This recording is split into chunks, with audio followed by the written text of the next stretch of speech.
May tanong po tayo sa araw na ito, ma'am. Naka-working visa po ako dito sa Turkey. Pwede ko bang i-invite yung asawa at anak ko?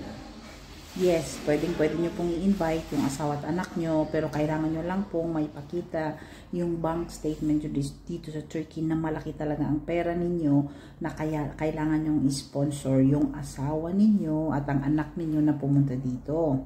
So, sa mga na karanasan ko dito sa Turkey, usually nakakausap po ibang mga Pilipino dito na nag-i-invite ng mga anak nila, kapatid, nanay, tatay na nasa RP at working permit ang visa nila, is yung employer po nila ang ipapa-invite ninyo.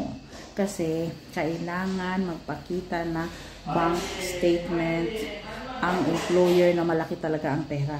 Kasi may isa po dito na nag-invite ng anak, tapos hindi sapat yung pera ng employer na pinakita. Siyempre, tinatago din yung malaking income nila, is hindi po na-approve yung bata.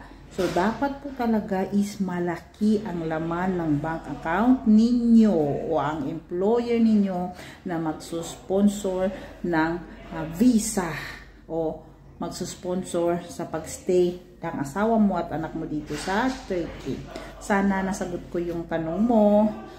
Kung mayroon pa po kayo ibang katanungan, pwede po kayo mag-message sa YouTube channel ko. Tapos sasagutin ko po ang inyong mga katanungan.